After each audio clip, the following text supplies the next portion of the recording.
Okay, so I'm gonna just say good evening again. Good evening to everyone that's here in person. And we're gonna get our meeting started. I did send out an email sharing that we have a full agenda this evening. And if you could just be, in order to accommodate everyone, if we can just stick to 8 minutes, 4 minutes presentation, if you have a live video presentation. And then 4 or 5 minutes Q&A, so that we can actually get through. And then we can continue to collaborate, okay? Is that okay? Great, thank you. So our first presenter is here is I see Sommer from the Wendy Hilliard Foundation. So Sommer, Hi, I'm gonna make, I'm gonna make you co, okay, I'm gonna make you the co-host. So to just take one and pass them around. so should I share my screen? Because I sent over the presentation, but I can share it. I have no problem sharing it. Please share, thank you, please share. Mhm. All right. Thanks. Make it color for the next. I know, Shaniqua, the one woman. There should.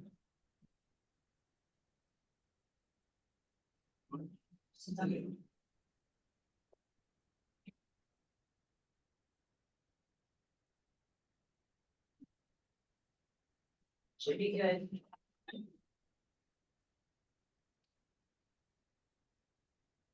Summer, Yes. okay, you're good, you can start, thank you. All right. So should I share my screen? Because I emailed you the presentation. So are y'all gonna put it or should I share my screen? Share your screen, please, Sure. thank you.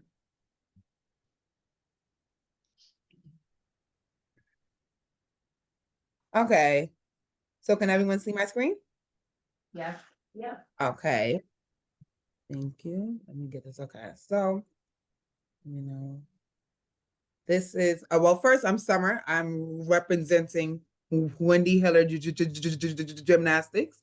We run a program out of the Harlem Armory on 143rd. We also have a new program that we started at Riverbank. Give me 1 second. I can't remove this. Okay. On my screen, did it go? Okay, sorry. Having some technical difficulties. Share. Can you guys still see my screen? I'm sorry, it's not showing me. Okay. Okay. So this is I know we're kind of close on time. So this is our mission statement. It's to sum it up, our foundation provides low cost gymnastics to empower the lives of the young people, especially from underserved communities.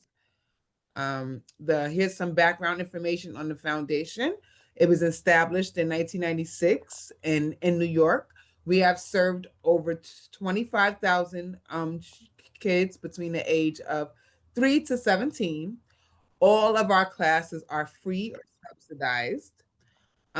We incorporate health and nutrition, and we also do workshops for participants and their families. We also have three competitive teams who train in the forms of artistic gymnastics, rhythmic gymnastics, and tumbling and trampoline gymnastics. We are the only um, minority women designated organization that serves the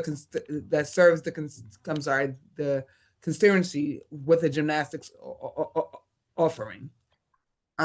This is a breakdown of our numbers. We have usually 100 kids that participate in our summer camp. We serve about 254 students out of the Harlem Armory.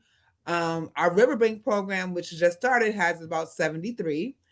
We also, outside of our kids that we serve from at the Armory, we also serve kids who attend Harlem Children's Zone. And throughout the year, that number is close to 400. We also outsource and we don't mind having the schools come and we teach them. So we have a school that comes, which is PS 194. And we also do a free Parent and Me program for kids under 3 years old and their parent to just come and get that experience of doing gymnastics together. On top of that, we have a free adult class.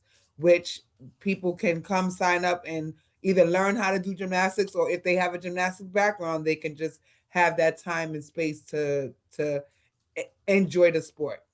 Like I discussed previously, we have 45 competitive team and pre-team participants at this moment. This is a breakdown of everyone that we serve.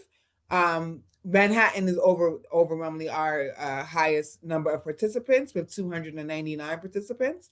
We have 94 Bronx participants. We have 13 that come out of Westchester, 6 that come out of Brooklyn, and Queens, we have about 5. And we also have 2 that come from Jersey. And we serve 67 children in District 9. This is our overall of our programs. These are the flyers. We serve, like I said, the ages of 3 to 4, all the way to 5 to 17. We have, for the kids who are not beginners but not quite ready for the team, we have that. We have that intermediate program, and we've also incorporated an advanced gymnastics tumbling course, which is for kids that just really want to learn how to flip. They may not want to learn the beam and the bars, and it's a good way to get their strength and to learn the discipline. Our total numbers of classes and team trainings per week are about 48. And with the Harlem Armory, from their classes, we have about 6 classes a week, 1 adult class, and 2 of the parent and me classes. Our gymnastics team, this is all of our lovely team members, consists of 45 athletes. We have 3 teams: the girls' artistic team, the rhythmic gymnastics, and the trampoline and tumbling. Our team usually practices 38.5 hours a week. Out of those team members, we have 26 that are in our Harlem program, and then we have 6 pre-team members that are in our Harlem program. We also have a program in Detroit, and they have about 10 advanced participants. We also have a partnership with a gym out in Cavu. That's for when our kids reach a certain level and they can really excel. We have a partnership that they work with high-level gymnasts and coaches out in New Jersey. So that's sort of like a way for them to pass through. This is our Riverbank program. It started. This is strictly a beginner program, but so far everyone has seemed to love it. We offer introduction to tumbling and rhythmic gymnastics. This, like I said, it's for first-time gymnastics participants and absolute beginners. These classes are only held on Sunday from 10 to 2 p.m. These are some pictures at the riverbank. In February, you guys, everyone should save the date. We have a competition that is free to the public. It's a great opportunity for kids and adults to just experience what a real gymnastic meet is about. It's the largest gymnastics meet in New York City, more than 900 participants. Like I said, it's free spectators admission, and it's a full weekend of gymnastics. There's gymnastics Friday, Saturday, Sunday, and then at the end, we have a showtime in Harlem, which happens on Sunday, that incorporates all of the students that are in our program. They put on a great performance. And just to pass it along, we're always open for volunteer and sponsorship opportunities. Here's some more pictures of the competition that we do at the Armory. It's really fun. This is something that we did in September, and we're probably going to do again. This is at Riverbank. This is great for young girls because it's called Harlem Girls and Sports Day, and they just incorporate all type of sports. They have tennis, gymnastics, basketball. It's just a great experience for young women to try to experience sports or just to advance in the sport that they may be already doing. And this event is held at Riverbank, usually in September. This is our wonderful staff, gymnastics staff. We have 22 in total. We have 18 coaches at our Harlem the location, and we have 4 administration staff. Outside of that, we well, including that, we have 4 of those coaches are from our Detroit program. The picture on the top is our Detroit staff, and the picture on the bottom is our staff at the Armory. One of our supporters, one of our sponsors is Jordan Childs. I don't know if you guys are into it, but she's competing at, well, not competing, but she's a part of the Dancing with the Stars. She will be our honorary chair for our gala, which is now our the 30th anniversary. That's happening in June of 2026 at the New York Athletic Club.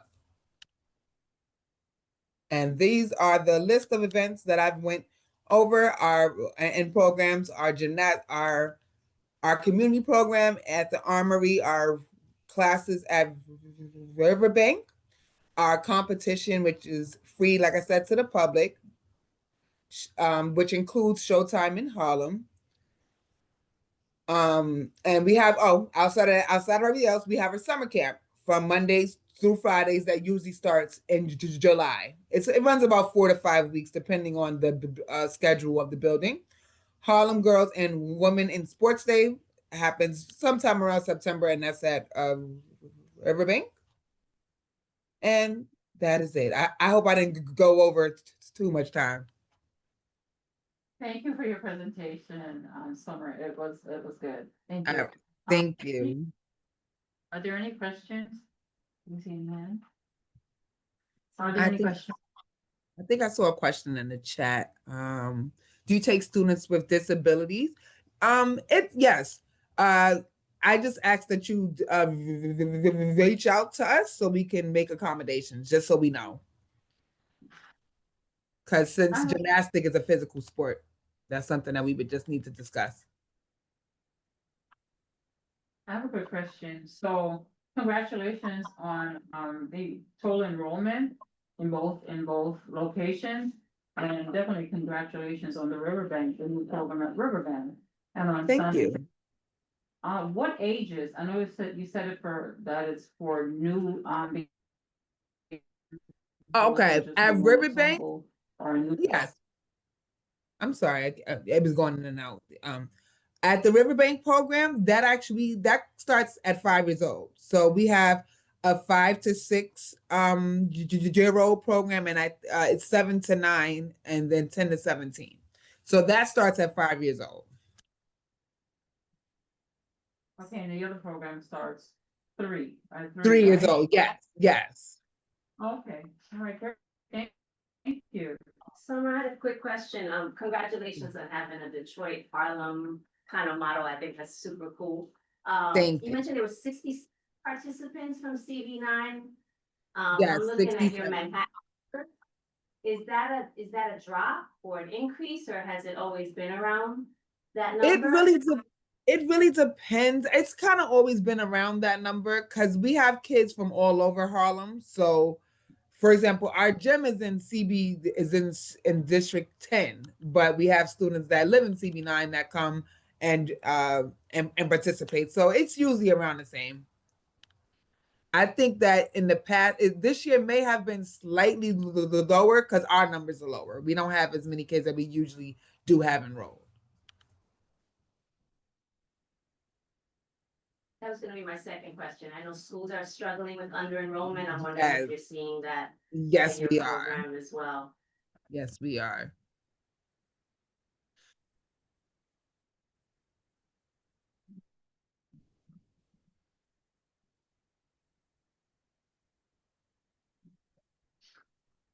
All right, great. Thank you, Summer. Wonderful holiday season and looking You forward to the too. competition. See you before that, but in February. Before that. Keep Yes, sending the and like I flyers said, so that we thank you, can keep everyone. spreading the word. Yes, and I'll put our website in too, so if anybody wants to take a look, because all the information I discussed is actually on the website. And it's an awesome event. Even if you guys want to invite your students from your program, it's just a great overall experience. And it's free. Thank you. No problem. All right, great. All right, thank you. Our next presenter is Jezebel Cardona from Peace. I don't know, Jezebel. Hi, Jezebel, are you here? Are you on?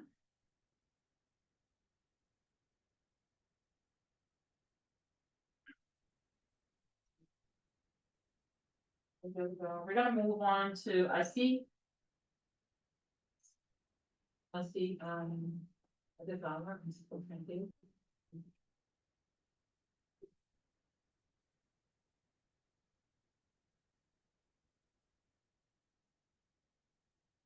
Hi, Cynthia, and welcome Kyla. I'm not sure which of you are gonna give the presentation, but we've just given Cynthia, host rights.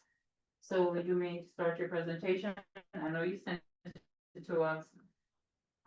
But, if you can just share it, that would be great. Yeah, hello everyone. I am Mo Cynthia Williams with Harlem Renaissance Education Pipeline.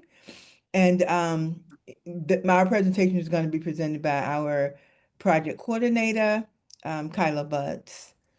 We're happy that you have us here tonight. Thank you. Hello, everyone. I am Kyla Butts. I'm the project coordinator for the Chrysler Expansion Project. And I'm going to walk you all through a couple of updates that we have from our year 2 of Chrysler.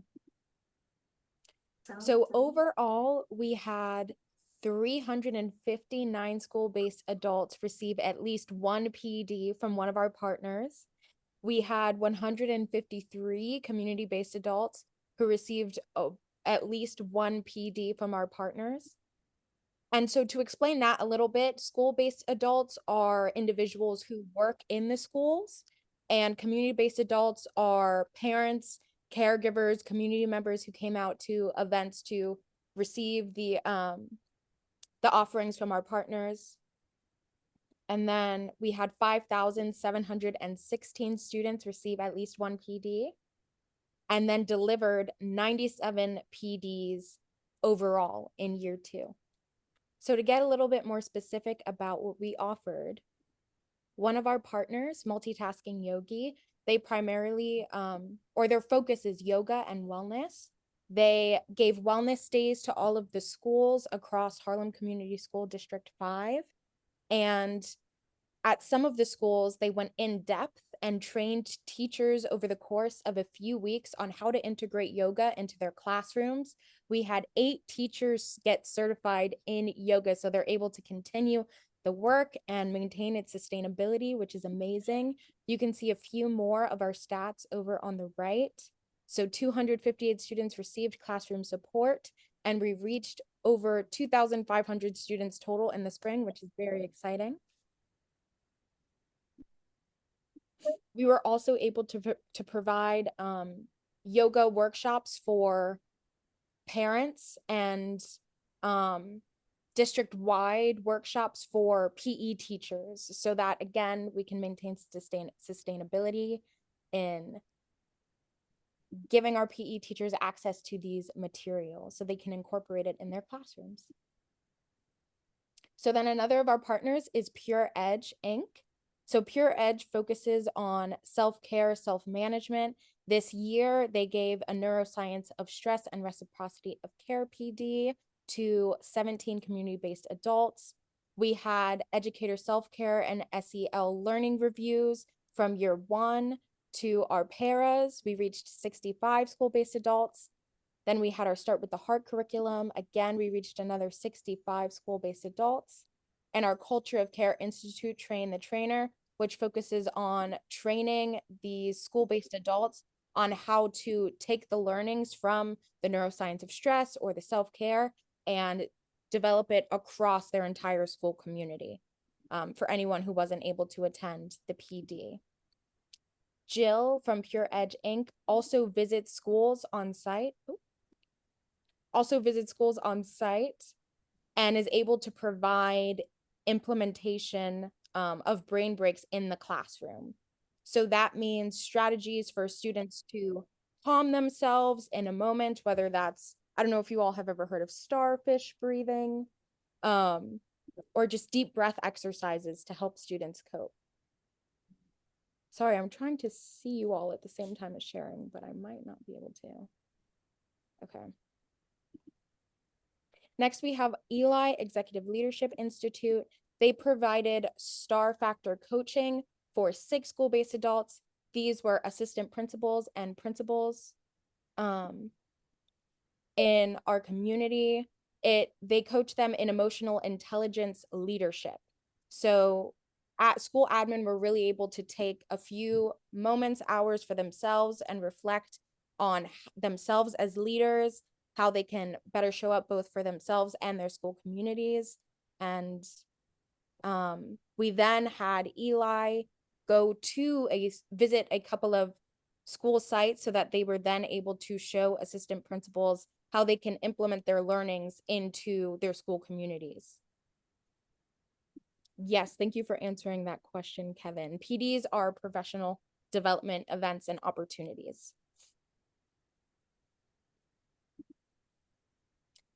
We also work with Morningside Center for Teaching Social Responsibility. They, over the course of the past 2 years, have met monthly with our social workers, crisis team, and parent coordinators so that they are able to have a space to learn about restorative justice work and promote restorative justice circles in their school communities. We had a parent cohort with Morningside Center that was able to learn about Morningside Center's restorative justice circles and their work, and they worked with them over the course of the year. Morningside Center also went to a handful of schools and did in-depth work with their staff developers. So they were able to look at the school's mission, look at how they handle absenteeism, or how they handle disciplinary structures within the school and how they can do that through a restorative framework.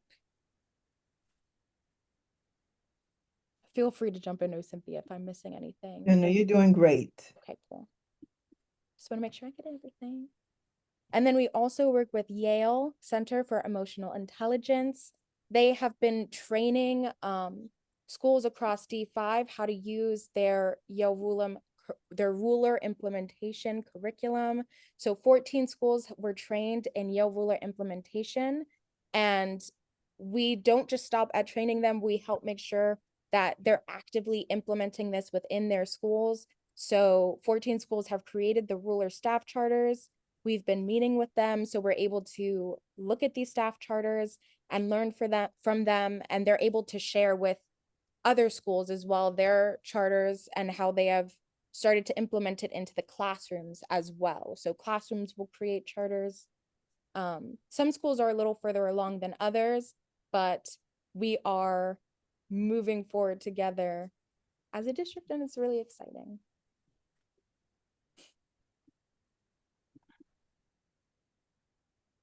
So I know that was really fast. I wanted to make sure we covered everything.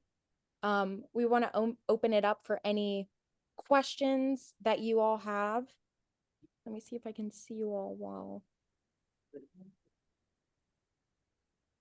I don't know if I can. Hi, any questions? Lydia? Okay. Were they talking about Yale University? And emotional intelligence, is that what we're talking about from Yale? Yes. Yes. Okay, and you're working with not the children, but the instructors, and I don't know, how is that working? I mean, are you training social workers or? No, go ahead, Kyla. So the schools in the district have a Yale ruler lead, and this person leads there are about 5 members on each school's team. And so over the course of a few weeks, I believe it's 6 weeks. Cynthia and I took the training as well, so we knew what was happening. And so over the course of about 6 weeks, they learn about how to implement Yale Ruler's emotional intelligence in their schools and in their classrooms. And it can be, the members of the team are determined from within the school. So it could be a social worker, or it could be a parent coordinator. Maybe they're both on the team. It could be a school admin has to be on the team so that they're ensuring it can be it can be implemented throughout the school. And they teach concepts like Yale Ruler's mood meter. I think I have a picture of it here, which allows students the opportunity to share how they're feeling, whether they're in the red, which is like high energy, but low happiness, or they're in the yellow, which is high energy, high happiness, or green, which is more low energy, but high happiness.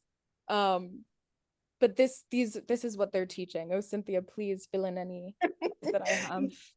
Right. This whole presentation could be on Yale Ruler, but basically what Yale Ruler is, and all of these programming that we're doing is about examining or strengthening everyone in the schools emotions, their way of their approach to being, right? It really is about finding ways um, to show up better in school, to know tools, to learn tools that can help you resolve your conflicts, um, to look at your classmates and the school as a community, as a family, and to for the leaders of the school to lead with care. And all of these different providers that we have are bringing a component of that kind of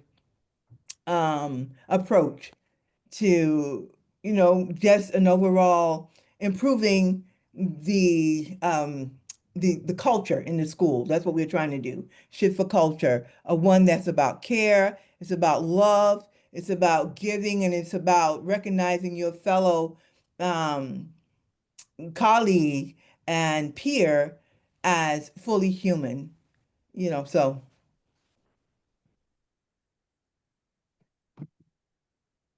I had a quick question. It's really important work. I think, there's not enough being done about our mental and emotional health in schools, and so, I appreciate the focus of the program.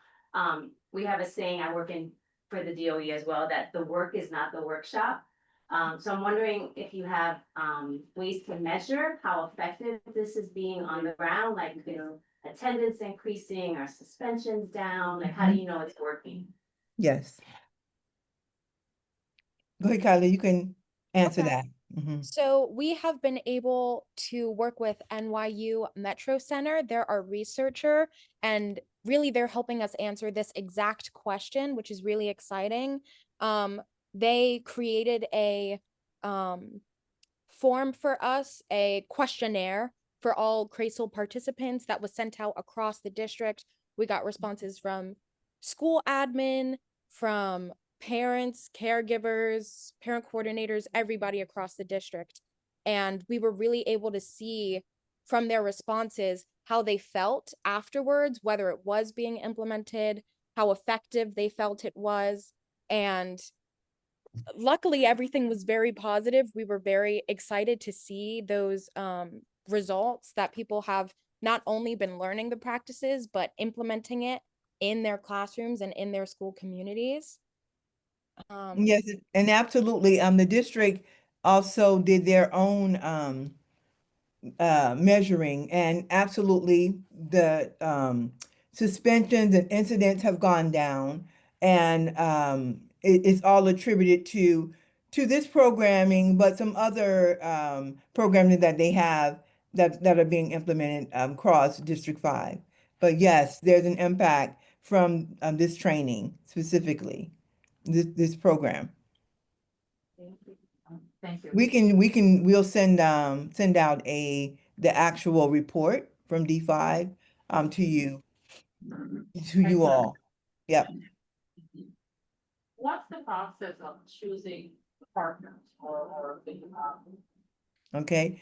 So Dr. Dawn DaCosta, who is the deputy superintendent now, was principal at Thurgood Marshall Lower School for 11 years, and this was her program. She actually had implemented it throughout her school, and then she looked for the partners who she felt like were able to provide the kind of service that she was looking for. And so it worked so well for them. They were the model school. Then we were able to then choose those same partners to implement across all 23 schools. And they're all have proven track records of being successful in their approach and what they had to offer. So that's how they were chosen. Excellent, thank you. Are there any other questions? Any other questions from those online, virtual? No? So, congratulations, Tyler and Cynthia. Keep up the great work, and, as Veronica said, we definitely need all of this in our schools, so thank you. You're welcome. Can I make a statement? Yeah. I don't have a question. Mhm. Just tapping into or speaking to the emotional intelligence as well as mindfulness. There's a big shift that's happening right now. We actually do it I'm from PAL in Harlem. We're doing it at our center. I'm trying to get all of PALs to implement this, but we do a breathwork setup with the kids right after they come into the center. And the reason for that is they come in hyper from things that happen throughout the day, candy, sugar, etc. And to actually get a group of 150 kids to stand still and do deep breathing as well as say affirmations and you do a negative release as well is huge. And what I've learned through my experience is Yes. what's happening is there's a layer of trust that's a wall that's going down, that's creating a layer of trust between us as the providers and the participants. Because between kids and adults, we've all been there before. As kids, there's no trust, right? You don't know what you're talking about. You're older. You don't get it. And it's true. We were there. So being able to show them how to peel back that layer of themselves and look inside themselves, I think it's allowing us to create this layer of trust. And what that's done for us is similar to you guys' findings or you all's findings. Suspensions are going down, behavior reports are Right. minimizing, but also there's a lot more communication happening because us, your question, us being able to take courses. I actually took the mindfulness course at Yale.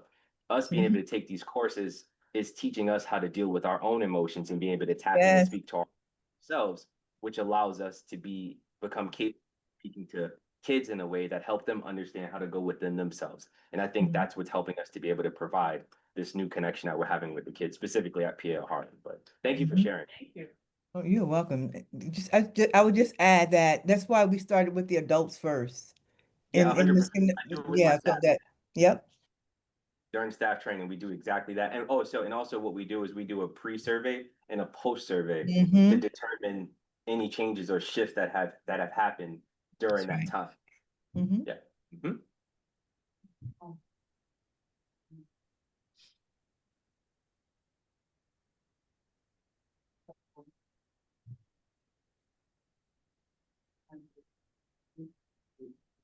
So hi, okay, moving on. Hi, Charlotte, I saw you. Thank you, Cynthia. Thank you, Taylor.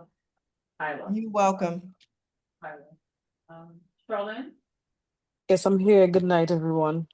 good night. So we're gonna have you as a co-host and welcome you to share your presentation. No presentations here tonight. I'm just going to speak about all the great things that we do in West Harlem and the greater New York City. Again, good night, everyone on the call and in person. So I am the Director of Programs at New York Scores, and we are one of 13 affiliates across North America. And our mission is to inspire youth to lead healthy lives by being engaged students and to have the confidence and character to make a difference in the world. And the way we do that is we pair soccer with poetry and service learning. In the fall, we literally just ended our fall season with 2 poetry slams last week. So in the fall, we pair poetry with soccer, and basically all the topics that the children talk about and write about in their poetry, they turn those into service learning community projects in the spring. Um, we This year we expanded to Queens, but and we are celebrating our 25th anniversary next year. But our heart and our home began in West Harlem and subsequently Washington Heights, and now we are in 4 boroughs. Um, West Harlem has seen us through a lot. The last couple of years have been devastating to us, not only from the pandemic, but from, constant changing in administration at New York Scores. And I think we've kind of now found our footing. Um, And just to give you a few stats about the progress we've made this year alone, 40% of our children come from either go attend or live in West Harlem. We partner with, I believe, 3 schools now, and we will add 2 more schools in the spring. We're at 153, PS 153, we're at Mott Hall, and we're at STEM, PS 241, and we will be adding PS 161 and New Design Middle School in the spring. And we're an after school program. So our core program serves 3rd through 5th grade. And we also serve middle school as well. Again, you know, the children expressing themselves on and off the field is super important. And I think it's really cool to hear that, how other organizations are putting intentional work and training for their facilitators, behind SEL. We also have incorporated that into our curriculum recently, specifically the breathing aspect before classes. Um, the poetry and the soccer classes, they're in school all day and they're sitting down. And I think it's really important to kind of center them before we start the curriculum or start the lesson. And so we do in partnership with Coach D. She's the founder of Get Fit Fly Right. We do this 5-3-3 breathing method, and kind of center the children around that. And it also works when they get a little bit overwhelmed as well. We use these methods so they can regulate themselves. They don't necessarily need us as facilitators to do that. So that's just like a little synopsis of who New York Scores is and what we do. Any questions are welcomed. Are there any questions from anyone here? Any online? Anyone online have questions? I have a question, Charlotte. I Sure. know there was a point in time that you were having trouble with the field. Oh, and finding- yes. So how is that working out? Or how has that worked out? So what we found this year, so the field situation kind of translated differently this year. Some of the schools were unable to travel to the fields, and so what we did was host some of our weekly game days. We would have some of the schools go to each other and play at the schools themselves. So that was a really big solve because most, if not all of these schools have gyms already, and they were able to do that inside. And be it that it's the fall and it got colder quicker, got darker much quicker, that worked out for us. With the addition of PS 161 next year, they have the space. And I would say, I think it was about 5 or 6 years ago, they were like one of our central hubs in West Harlem where we would host our weekly game days there. So that's like a huge solve for us, with the addition of, the reintroduction of PS 161.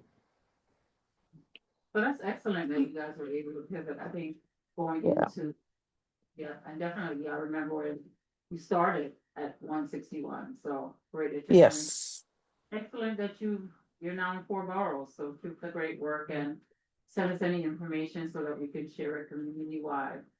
Congratulations. absolutely. Thank you so much for having me. I did have a quick question. When I think of after school programs, I think Mhm. of after school snacks. We've talked about feeding the mind and the heart, but you gotta feed the body as well. I'm wondering if there's a component to that. That's really for all our after school programs, just wondering how we help meet that food insecurity issue that so many people are dealing with. Is This there is a a real, snack? that's a real good question. So everything that we provide to our school partners, our students, our families, our coaches are free of charge.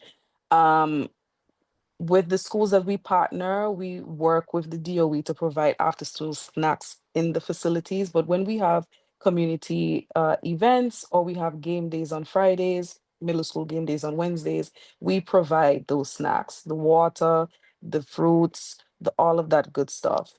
Um, we just pack it into our programs budget every year. So, I was recently appointed the director of programs, but I was a program manager managing our Brooklyn sites.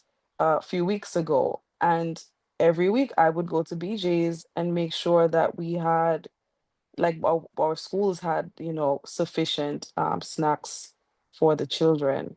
So yeah, we take that very seriously. Can I push a little more? Because I think people take for granted how much that costs.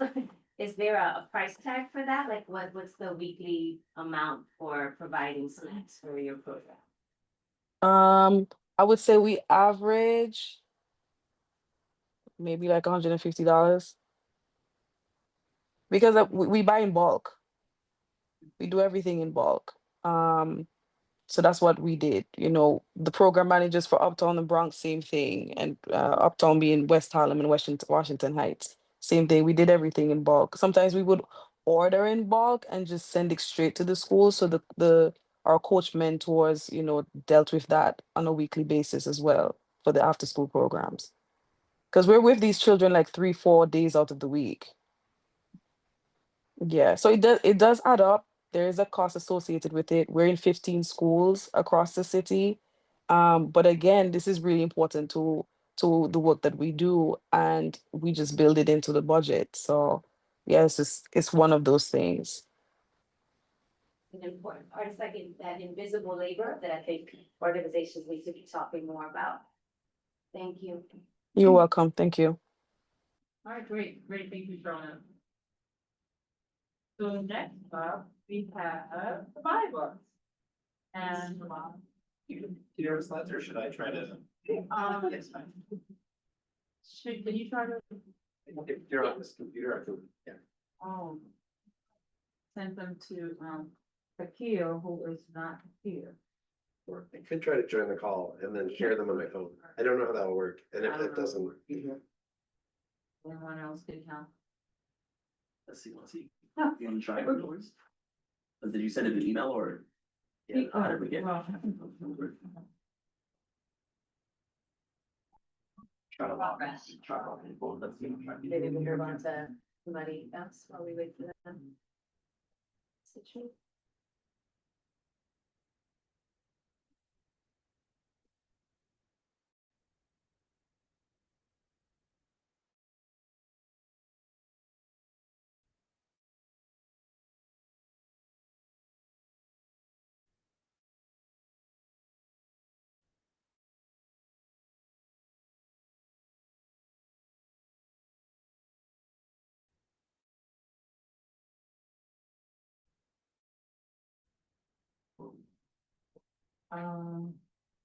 It's. Not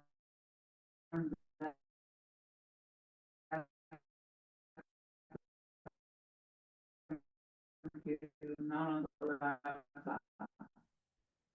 On the desktop right there.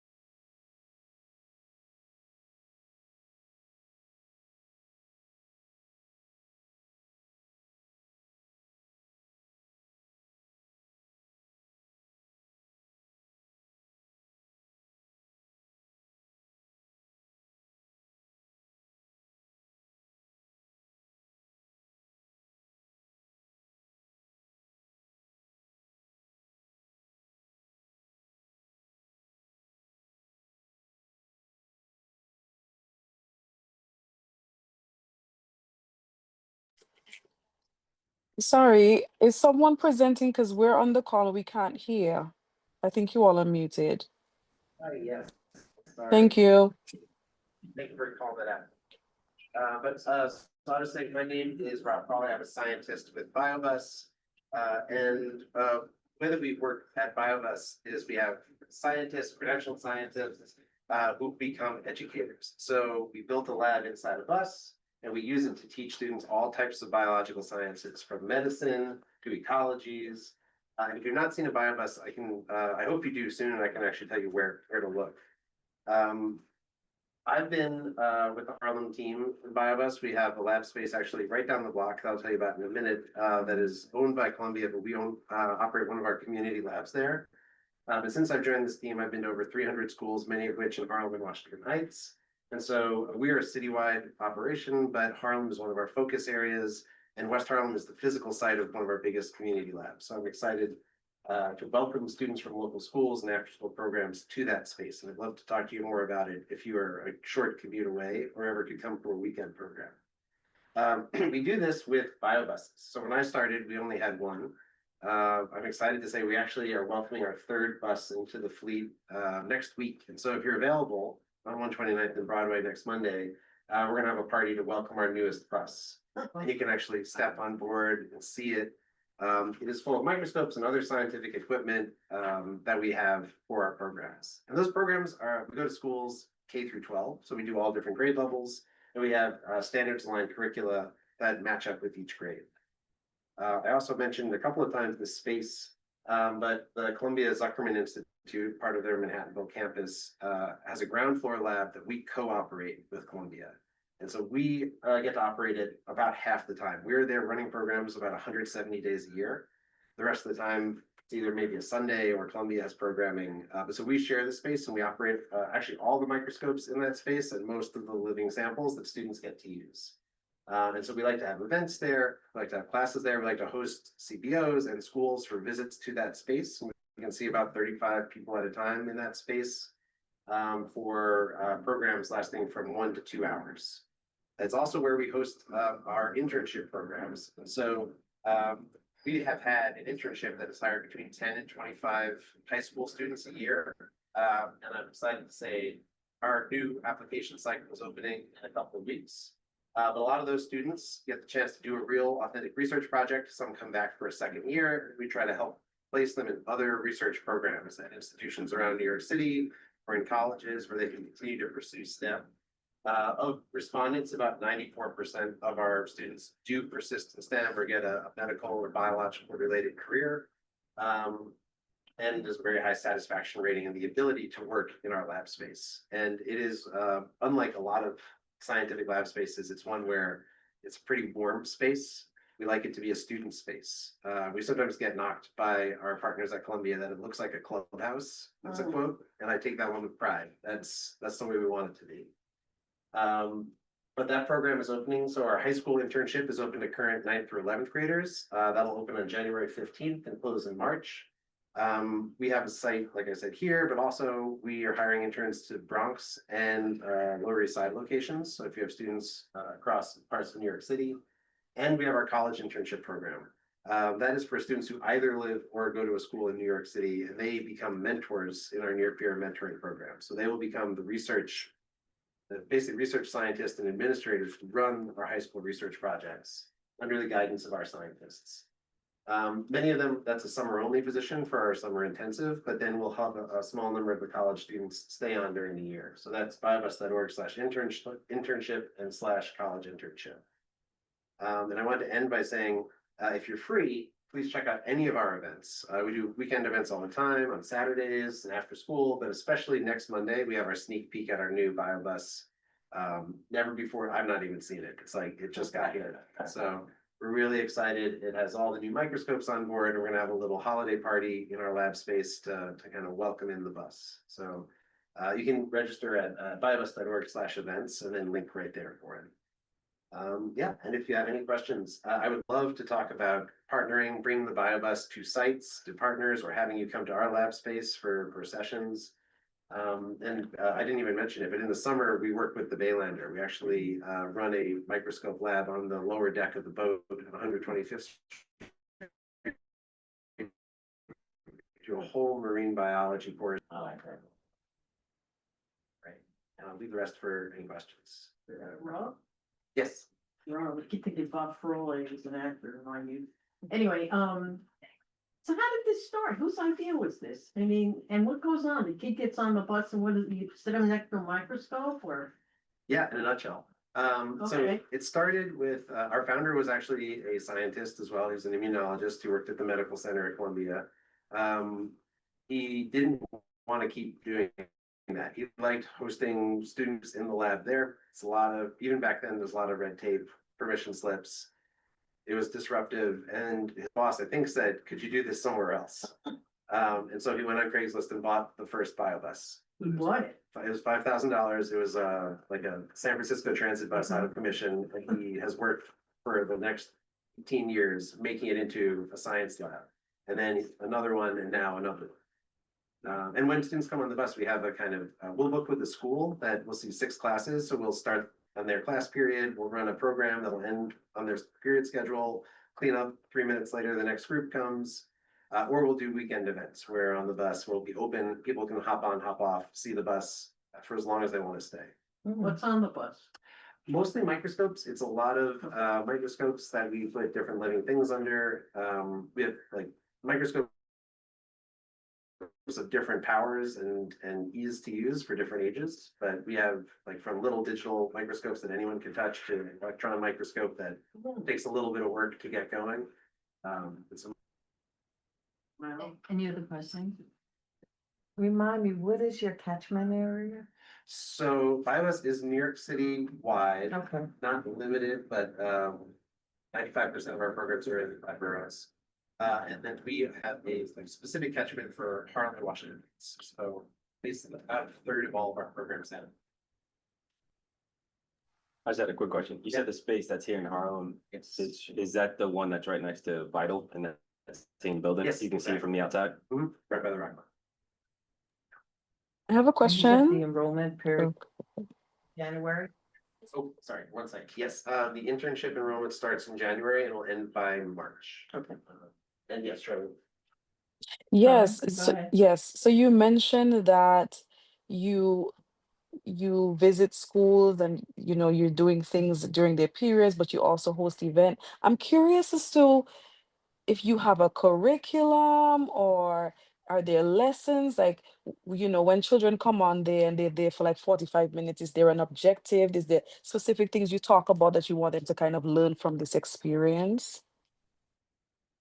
Yes, so we partner with schools to choose that. We have a menu of options by grade. So for 2nd grade, we'll have 2 or 3 lessons that they could choose that are standards aligned. 6th grade, we'd have another 2 or 3 lessons. They would all utilize very similar tools.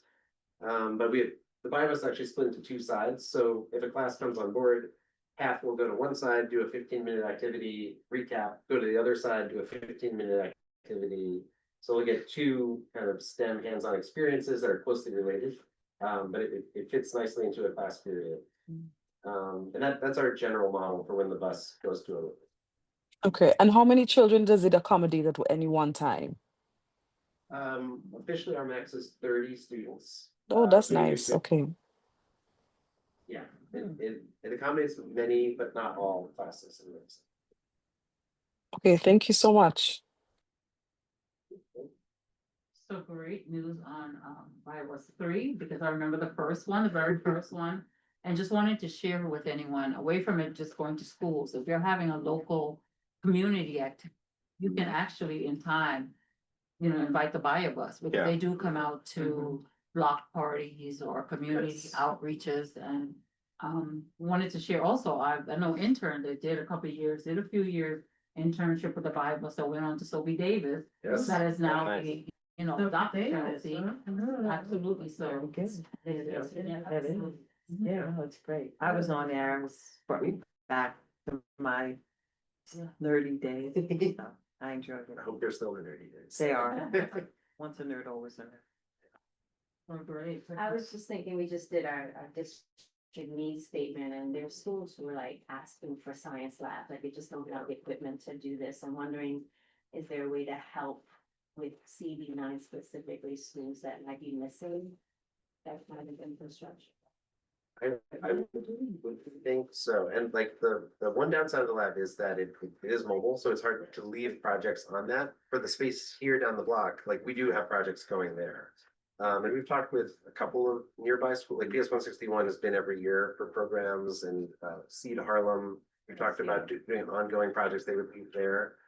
So there's the opportunity for that to some degree. And I know they've done projects even with 125, Oh, sure. During COVID, they had really wonderful curriculum for COVID, where the kids continued to emotional learning as well as science. Yeah. They showed them the COVID. We never I isolated. don't think We they could. did. Maybe we I don't could. think they isolated A COVID, but they virus. definitely had programs that were able to. A virus. I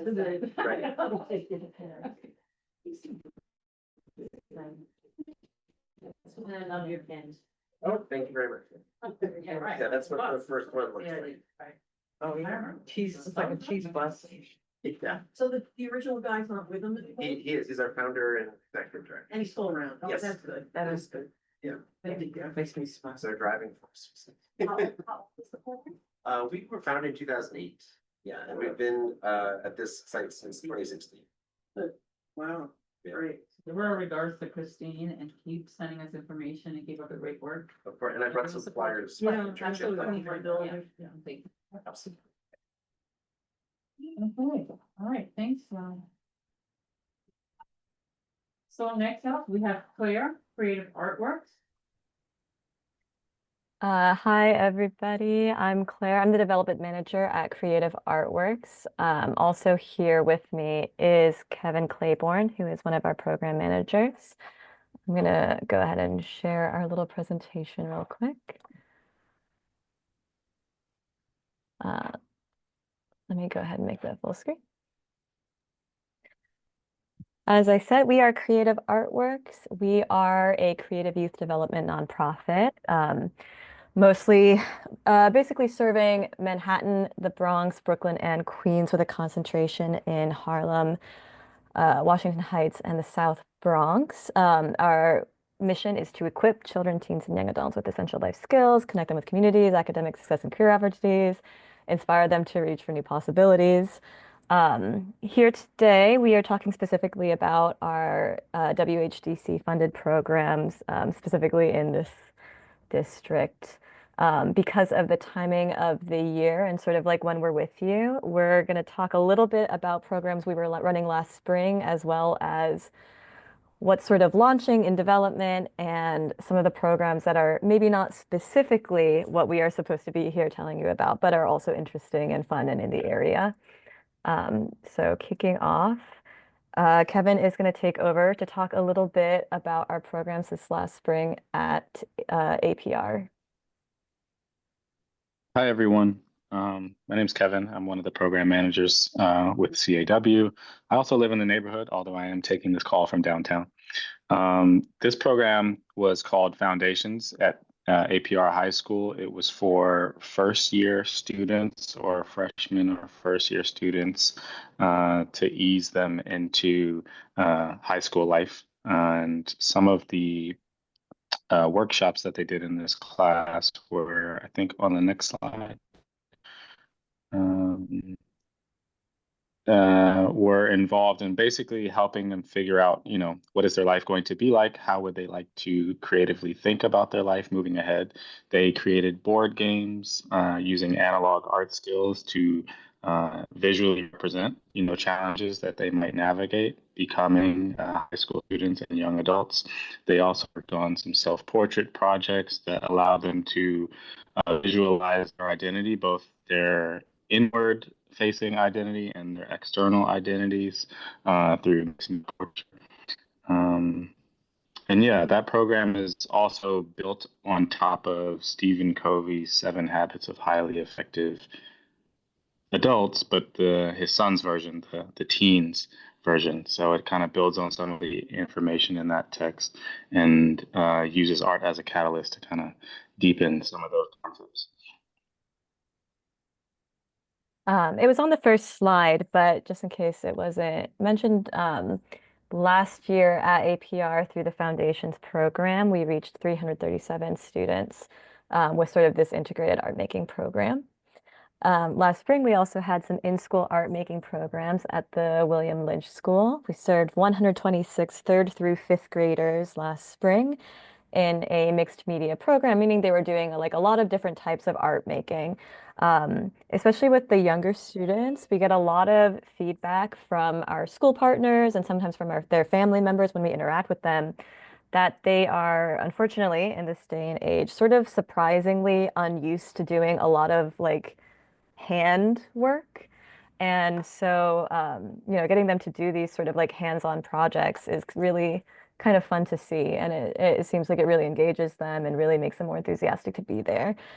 These programs are integrated mostly with other academic subjects. So like so the art making supplements academic core subjects like literacy or social studies. You know, this little girl right here is doing sort of a pottery project. Sometimes they do things like blackout poetry that help them consider symbolism, word placement, structure. So it's sort of combining those art making possibilities with sort of a deeper understanding and sort of connecting all of these different things. So we have some images here of one student working on a blackout poem, a little girl with a pinch pot that she made that was inspired by pre-Columbian pottery in the social studies world. And these are sort of cut out paper art or paper cutout art that is inspired by a specific form of like Polish paper cutout artwork. So also sort of a social studies integration.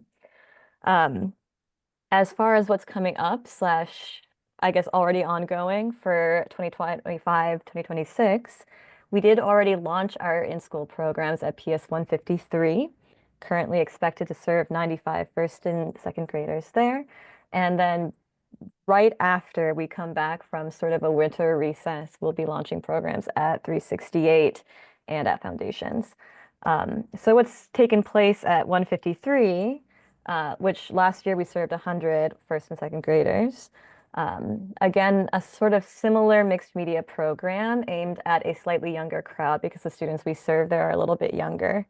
So you see there, some of them are English language learners. They're doing a lot of handwork, doing a lot of projects inspired by children's books that they're reading. So we have collage work inspired by Last Stop on Market Street by Matt De La Pena, line drawing inspired by Harold and the Purple Crayon, self-portraits inspired by a children's book called I Like Myself, and you can see them working on their little projects. Other events in the district are coming up. We have a lot going on in West Harlem at almost all times. So these are programs that are not specifically WHDC funded, but we are excited to share a little bit about them with you. And Kevin will take it away with some of our public art youth employment programs from this last summer.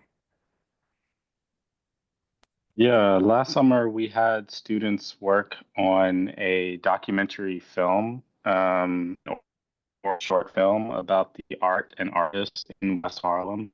This was done in partnership with the West Harlem Arts Alliance, the Innovation Triangle project, and the activations on the storefronts there, highlighting local artists, local creatives, local businesses. And we were able to host the debut screening of the film at the Forum at Columbia University.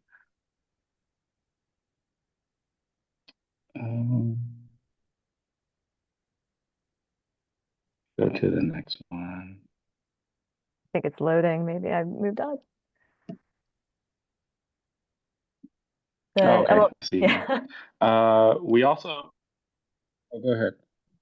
No, go ahead. Sorry. We also did a very, very large 170-foot long mural of 30 youth apprentices this summer at Jacob Schiff Public School campus along 138th Street. So if you've ever walked past, that's us. It's called The Blooming of Harlem. It's extremely beautiful. We got a lot of feedback from local residents about what they'd like to see up on the wall. And yeah, a lot of good feedback so far about that one.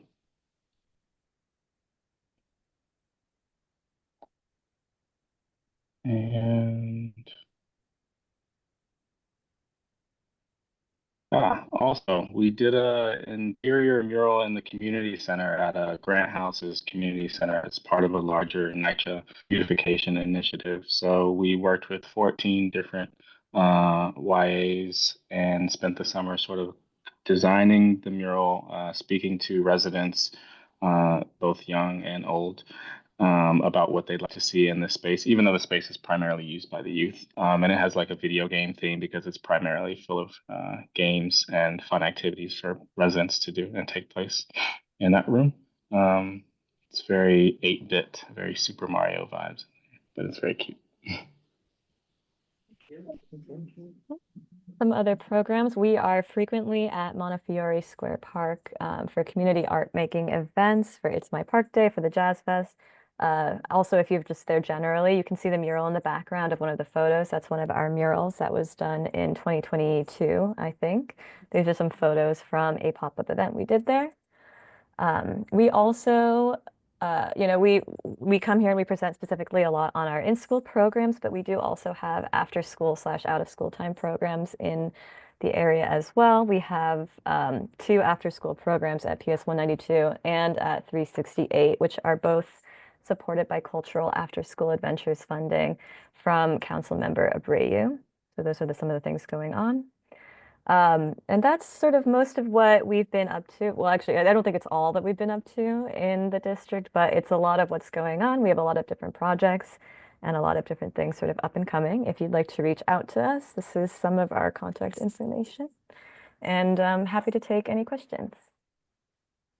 Well, thank you, Claire. I think you have an amazing, I mean, all the work to the mural are all wonderful, and your programs. Are there any questions? No questions? Any question from anyone online?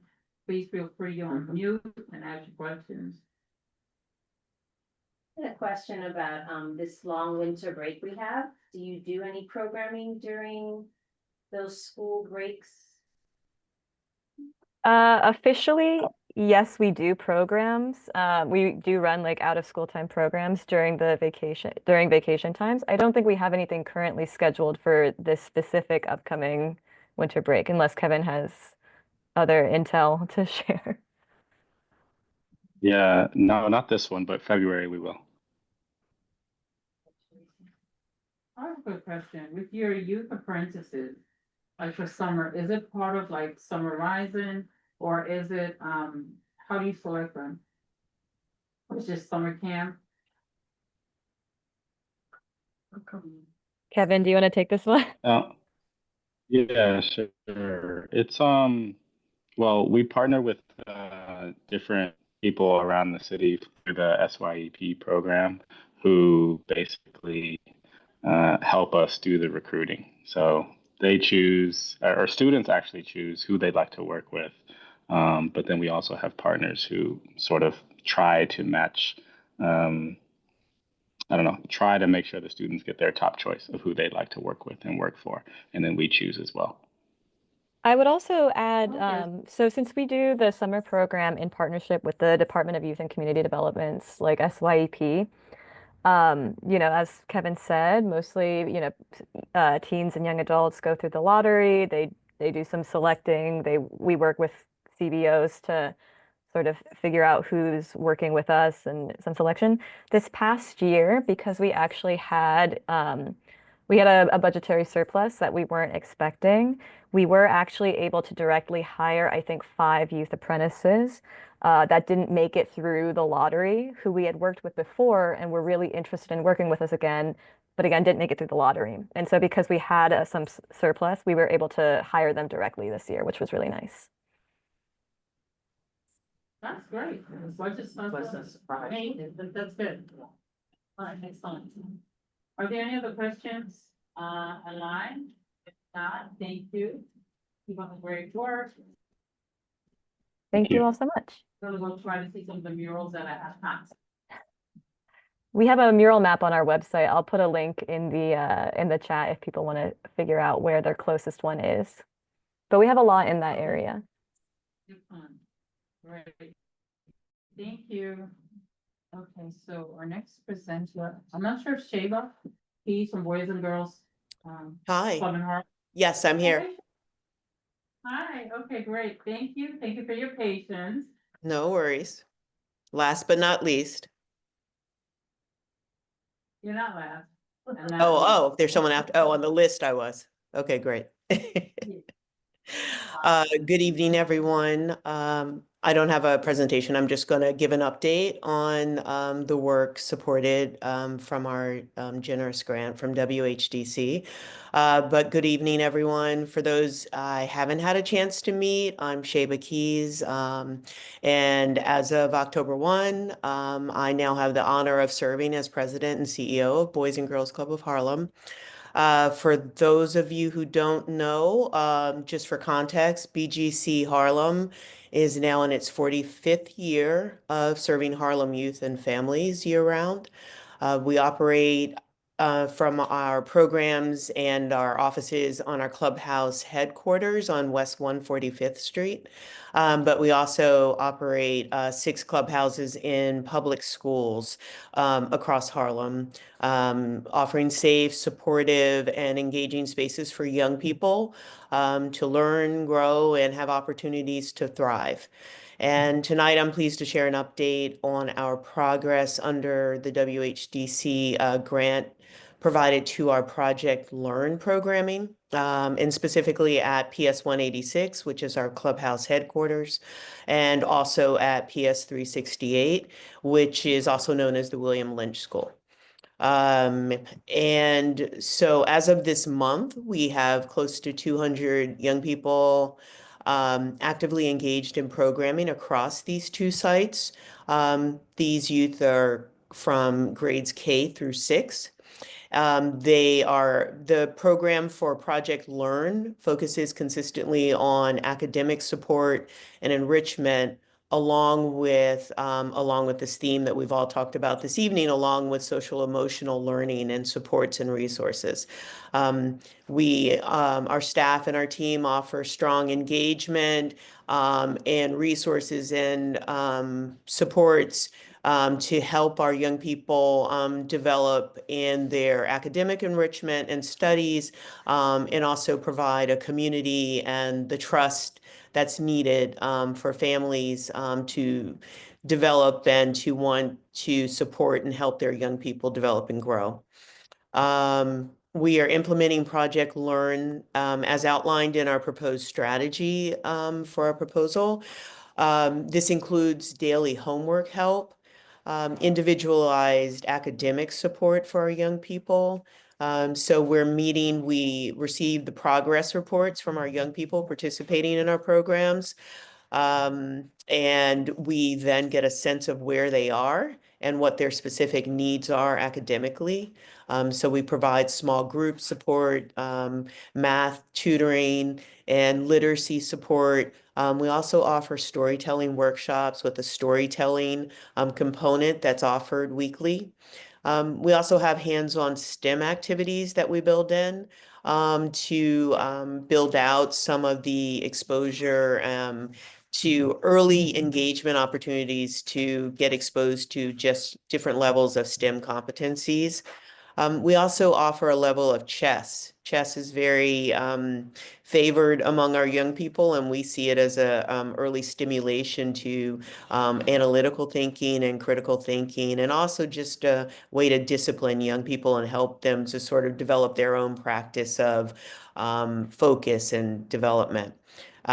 We also have social emotional learning sessions that we have small groups with some of our older young people. That means connecting in the girls group and the boys group and sort of, helping them and providing a private space and a safe space where they can talk about their feelings and real-time experiences for them. And sometimes it's just a decompression from the day of school and a lot of other activities.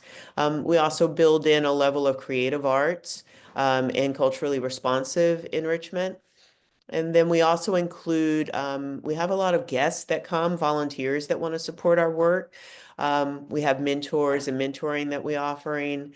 And we also offer field trips. We recently had a great trip with our partners, Barnard College. They've been great partners with our STEM program. And we had a great opportunity for all of our young people to have a visit to the Museum of Natural History.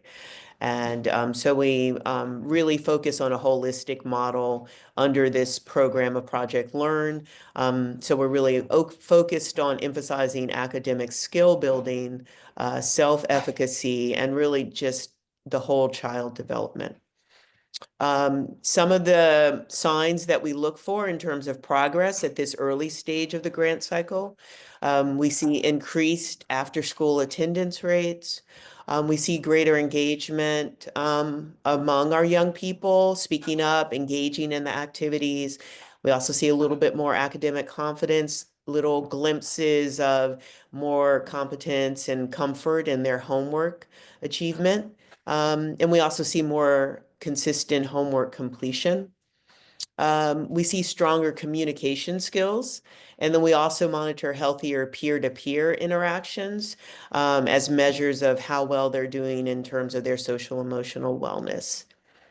For our staffing, we have full-time site directors at both sites, and then we have our youth development specialists. We have academic specialists that support in terms of literacy, math, and STEM competencies. And then we have licensed social workers that we also have that therefore are able to supervise our social work interns that we have from NYU and Columbia. And so this really, again, reinforcing this comprehensive academic support, social emotional support, and then also allowing for a family-focused effort as well to support our students. And looking ahead to the months ahead, we look to continue to grow our enrollment to reach our targets as suggested in our proposal.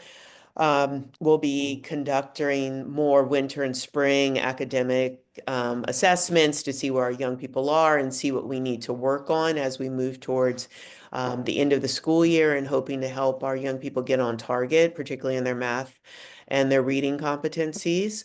And then we will also expand their enrichment offerings as we get into warmer weather. We'll work in more of our warmer opportunities. For those of you who don't know, at PS 186, we have a great courtyard, so we can incorporate some of our partner sports with things like volleyball and with lacrosse, and just general games that we have with our young people with that outdoor space that we can give them. And I just say thank you for the partnership and the commitment to our young people, to both CB9 and also to WHDC. And I'm happy to answer any questions. Great, thank you. Okay, Libby? I just wanted to make a comment. You said something which was, I think about a lot. I taught the CUNY. And one of the things you were mentioning was, I think you're saying pronunciation and presentation. You said something along those lines, which is so important. I found that many of the students that we would have would come in and they didn't know how to present themselves. They didn't know how to address the teachers, how to address people in administrative positions. And I've always thought this has been overlooked. I'm an old timer now, but I remember we used to have oral speaking classes in elementary school. You learn how to talk and address. To me, this is also, a part of success in life. And you're doing a lot. It's very comprehensive what you're offering. But life is a species of theater. And how you present, I don't think it's ever as emphasized as it should be certainly in the schools. And we've lost a lot of those things too, with budget cuts and the way they changed schools. We don't have choral speaking anymore. Well, just even COVID decimated one's ability to know how to. Yeah.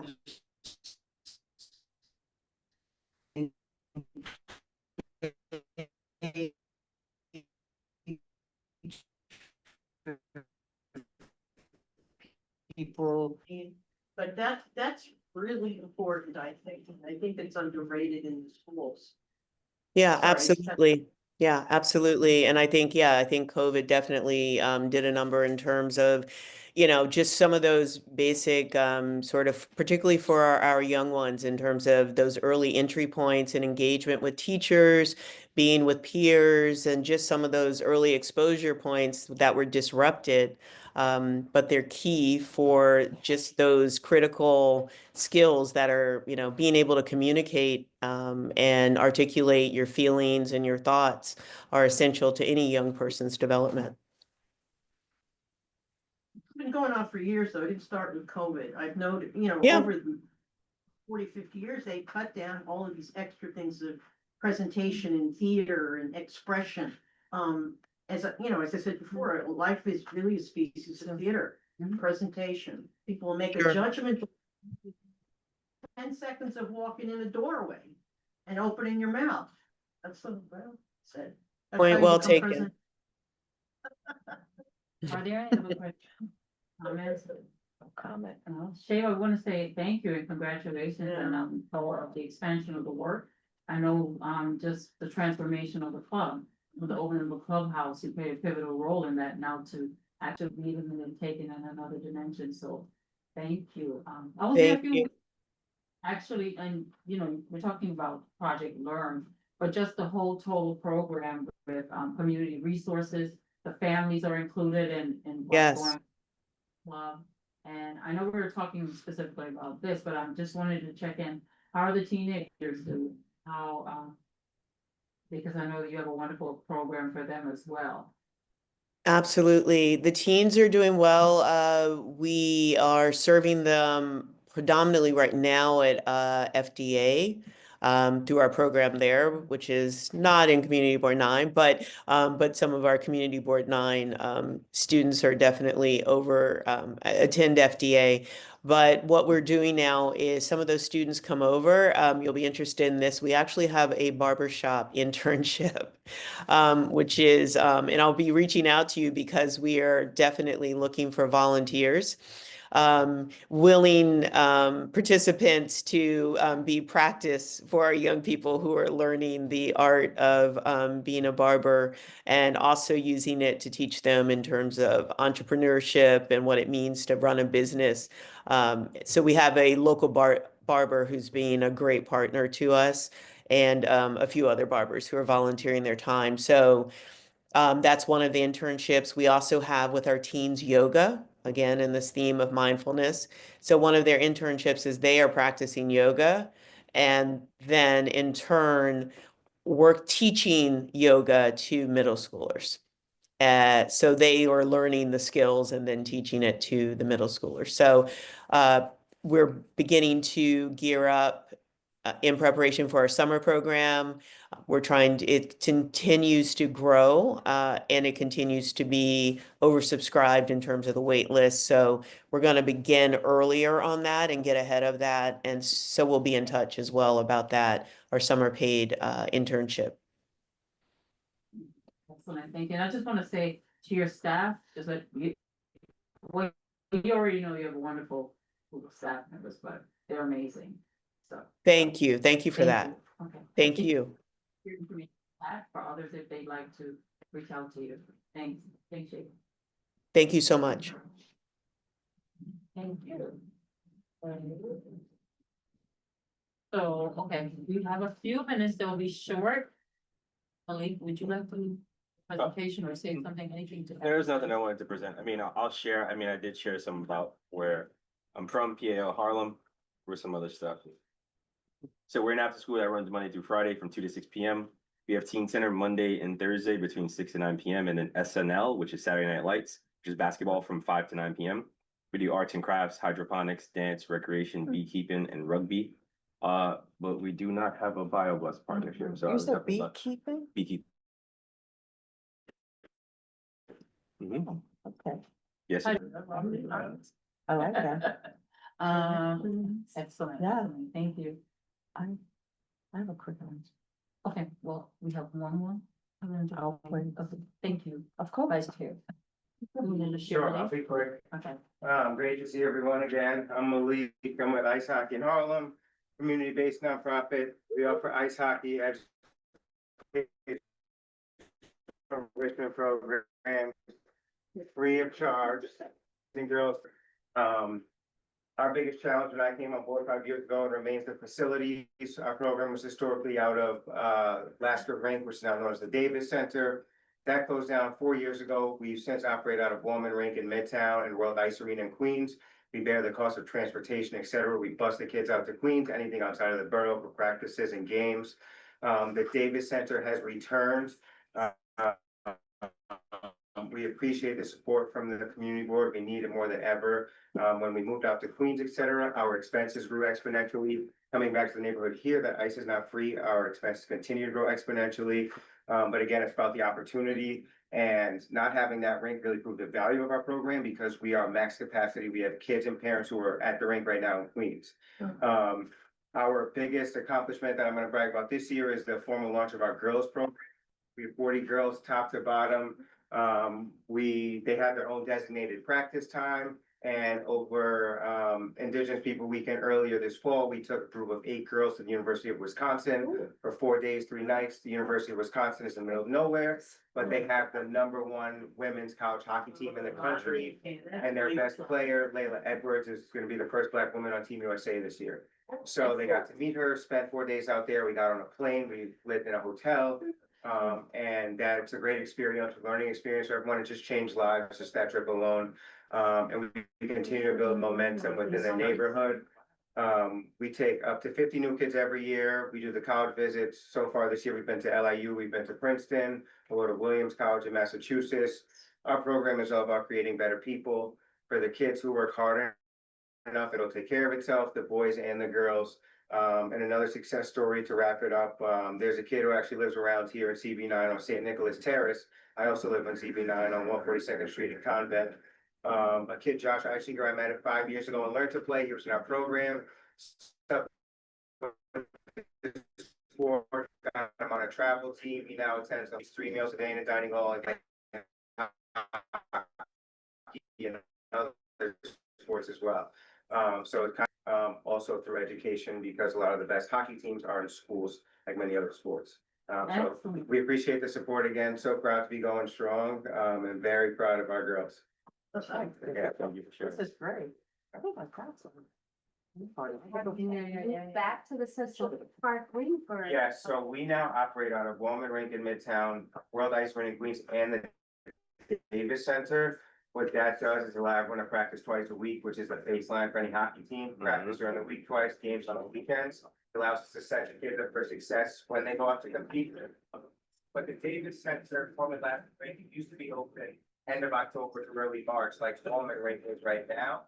But they've installed the green space in the fall and the spring, and so the rink will only be open for 3 months out of the year moving forward, like December, January, February. So for us, we're busing the kids out to Queens, et cetera. It works, it's borderline sustainable, but we need our own facility in the neighborhood. And that's our long term. Ages 3 to 18, what are the days that you're at Davis Center? We're at the Davis Center Mondays and Thursdays, 5 to 9 p.m. We're out in Queens Tuesdays, we're in Bowman Rink Wednesdays. And this is directly through your program or through schools? Are you? It is community-based. We have 2 partner schools, PS 129, which is here on 130th and Convent, PS 28 on 155th and Broadway, the Wright Brothers School. So those are our 2 partner schools, and other than that, we just do as much as we can to get people from the community to sign up every year, and we take up to 50 new kids. It's no skating experience required. We rely on over 50 volunteer coaches. We only have 2 full-time staff members, myself, and a program coordinator we brought on board this year, who's also a program alumni. And we work really hard to make it happen for the kids and the families, and appreciate the buy-in from the families. That's what makes this run. It's really the buy-in from the families that make it run. It's our own community, like these other organizations. And those are only 2 schools you've worked with now, or? Those are our only 2 official partner schools, and that's because we have 2 teachers who are volunteers as well. They coach hockey with us. But they work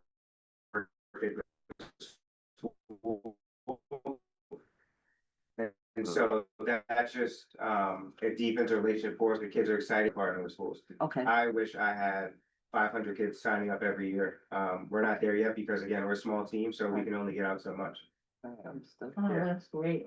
For anyone who's intimidated of the ice, just to piggyback that the Davis Center now has free ice skating 7 days a week. That's an announcement we got at the Parks Committee. So it's a great winter recess activity, free ice skating, Central Park, take advantage. But you have to bring your own skates.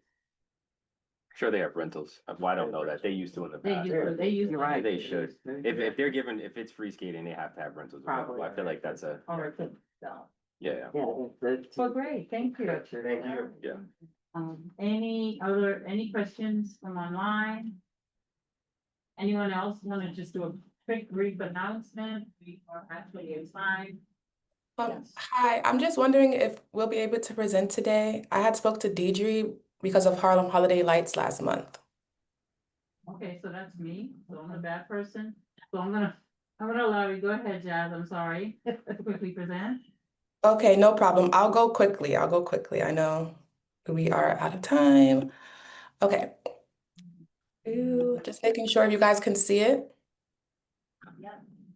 Okay, so hi everyone. My name is Jazz Reed Cordero, the Director of Communications and Development at Figure Skating in Harlem. I'm also a proud CB9 resident and fourth generation Harlemite, so I'm happy to be here to talk a little bit more about what we do. So for nearly 30 years, Figure Skating in Harlem has been a place where girls and young women from Harlem and the Bronx gain academic support, leadership development, life skills, and artistic athleticism.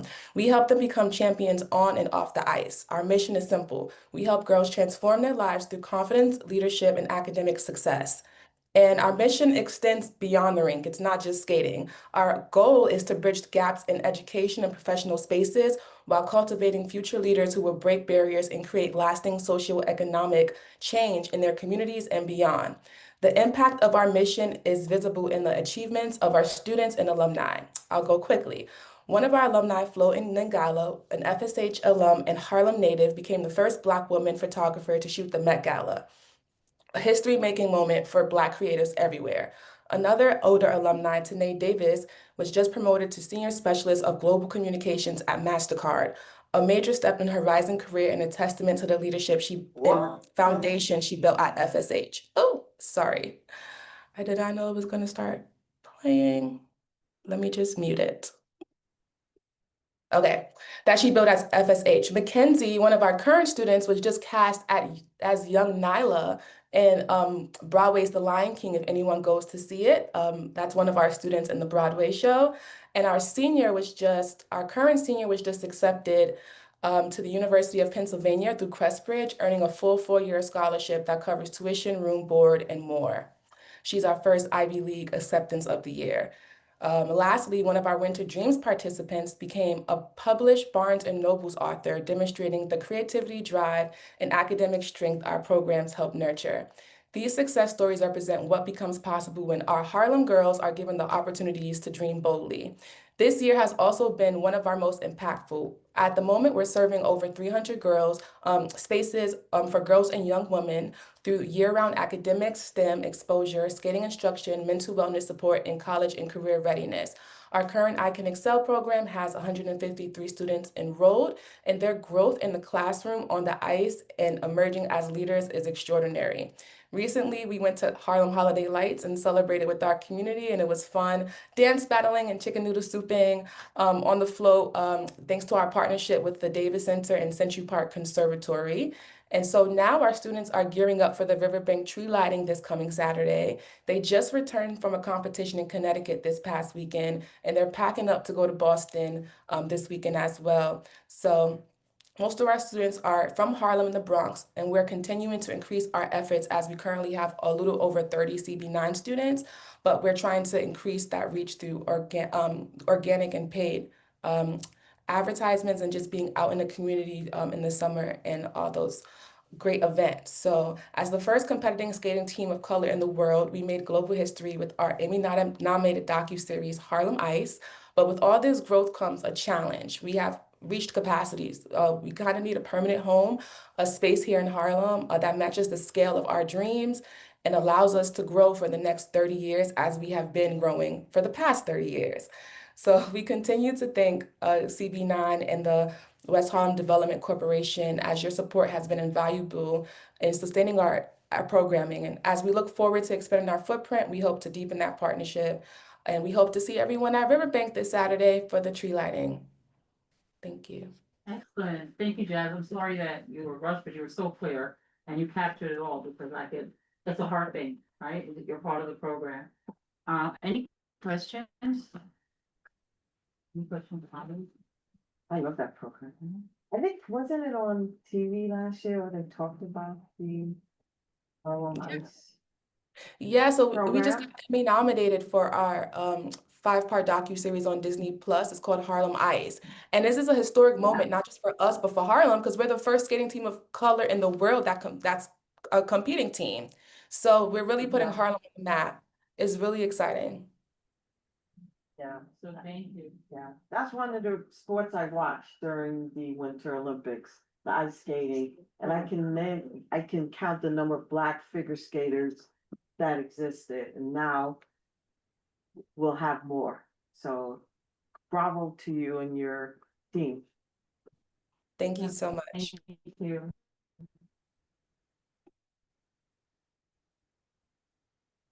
All right, great.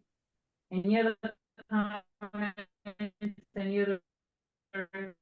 I think Alicia wants to make an announcement.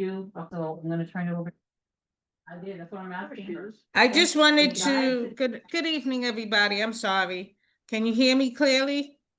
Two things. One, on December 20th is my and the Riverside Hawks and my toy giveaway. We are collecting toys, collecting toys for the event. And let me just turn that off. So that's one of the things. It's on December 20th at the Riverside Church, Riverside Hawks. Coach Anthony Hargraves is on. We'll be giving out toys to children. I do have some tickets that I will drop by at the office for CB9 for them to give out. It is a ticketed affair because of the spacing. We cannot take more than 400 kids. We had 300 last year. This is my 13th year doing this. So, and we also do Harlem Hospital, the outpatient clinic for kids with special needs, and that's on the 18th. So if you know anybody that will donate toys, we do also have a coat drive at the church, which is very important because a lot of the migrants do not have proper coats or clothing for this type of weather, and it's very, very cold. Coach, you want to say anything? No, we covered a lot right there, and everybody's doing such great presentations. I just want to say thank you and for all the support that we get from CB9 and West Harlem. And I wish everybody happy holidays if we don't connect by then. Yes, happy holidays. Thank you, Coach. Thank you, Alicia. Anyone else? No. Okay. I'm gonna turn it over to you. Very quickly, good evening, everyone. Thank you. I don't get to these meetings as much as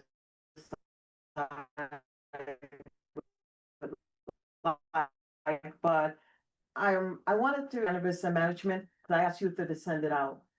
If not, okay, so I just wanted to briefly announce to some of you who are on, and we should probably send it out again.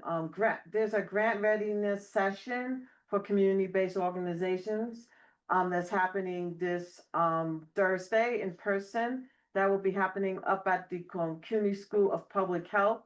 And the Office of Cannabis Management is hosting a series of informational sessions designed to help nonprofits and community-based organizations prepare for the next round of funding from the Community Grants Reinvestment Program, which is anticipated to launch early next year. Basically, this money is coming from the taxes secure from cannabis, the taxation of cannabis at legal dispensaries.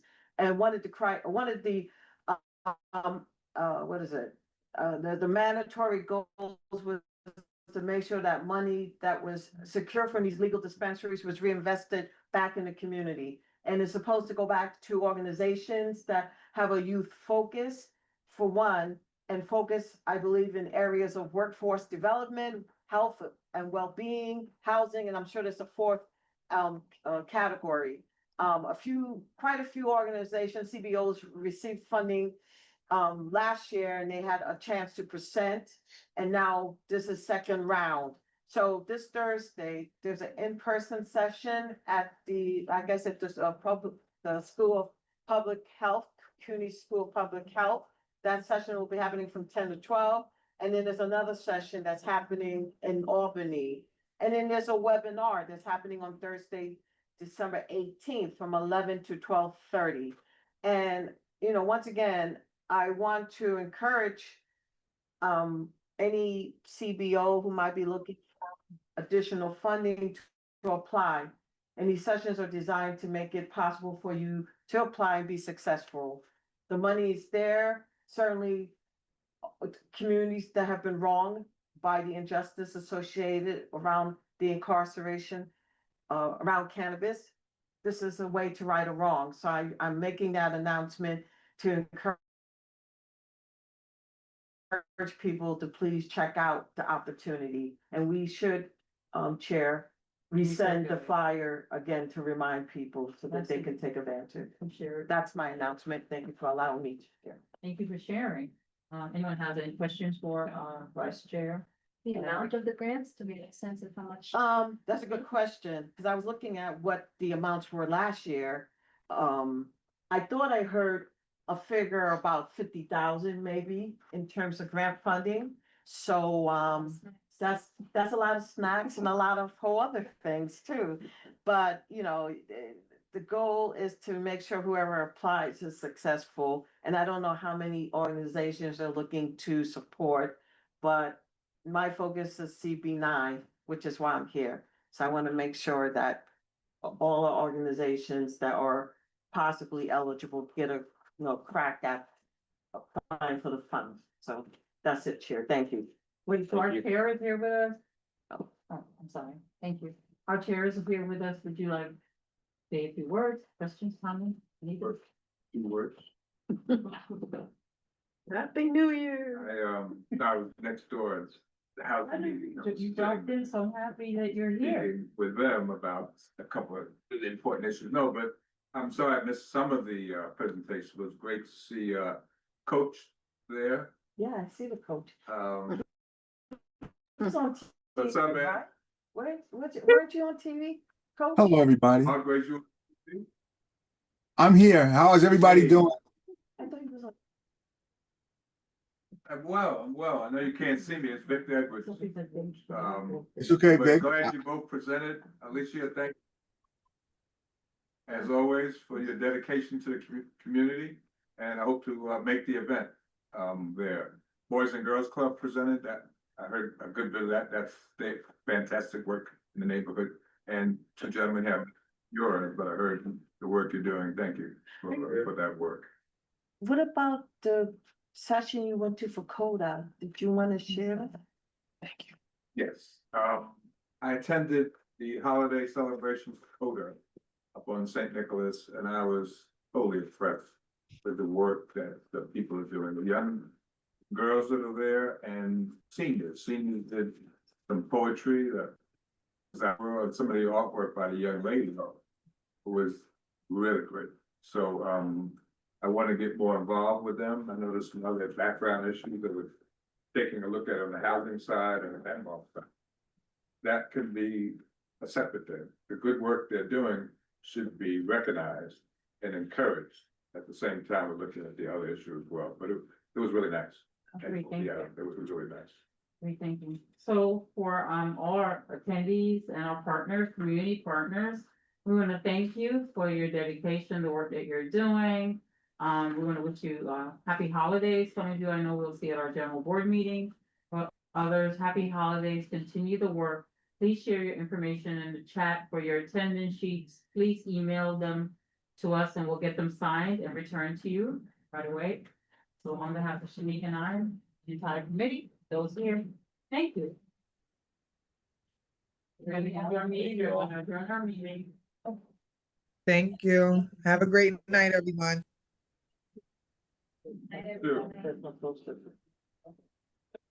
Good night.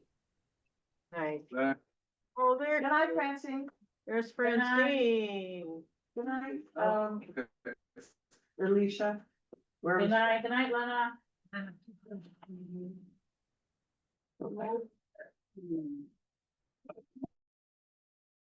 I got. I think they do.